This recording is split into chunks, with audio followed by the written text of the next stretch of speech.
Well, hello all. So, I thought we would move on from other types of how-to fixes to a new type of how to fix, and that's our own CO2 emission. We've talked about our methane emission. We're working on that becoming a vegetarian, possibly a vegan if that's what you choose. You're either reducing or stopping your meat consumption altogether. Depends on your own self-interest. So, let's go over the board and find out just how and where we cut our CO2 emissions. So let's figure out where the CO2 comes from that humans emit. Let's start at the very top. Long distance road transportation. That'd be cars and trucks going from state to state, all the way across country, wherever it is, long distance. All those trucks, all those cars going from one place to another, long distance, is putting out about 1% of all the CO2 emissions humans put out. Kind of surprising. But if we go clockwise, we go over to aviation. All the planes, both military and non-military, 2%. Very efficient, I must say. How about all the world's oceans and lakes where shipping is involved? 3%.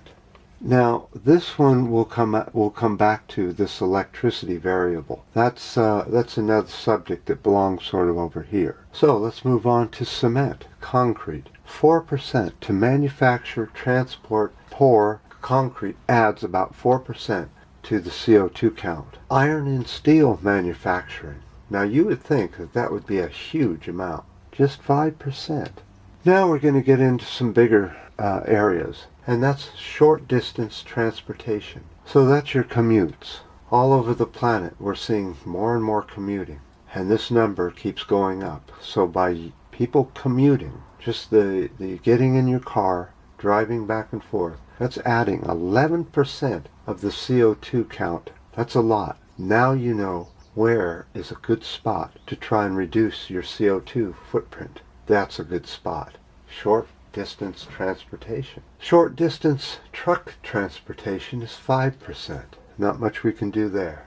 Baseline electricity, industrial electricity use, all heating and the electric that's used for heating takes up a total of 48%. So generating electricity is a big one. The biggest one you can work on. How can I reduce my electric use? And no, it doesn't mean that you just transport yourself from electric to gasoline, because there are so many more pollutants that come out of this side versus this side. This side is mostly just CO2, water vapor, and some methane. This side is a lot. So anything you can do over here helps, but look at how big the contribution electricity adds to the CO2 count. Was that something that surprised you? Does it help? Can you figure out how you personally can reduce your footprint on either side, making electricity, or on the construction side, the industrial side, the shipping and transportation? All these need to be reduced, but now you know where the big problem is. Electricity generation. So you may say, just put up solar panels and windmills. That's fine, except for one problem. All the solar panels and windmills are made from fossil fuel and come with a huge CO2 footprint themselves.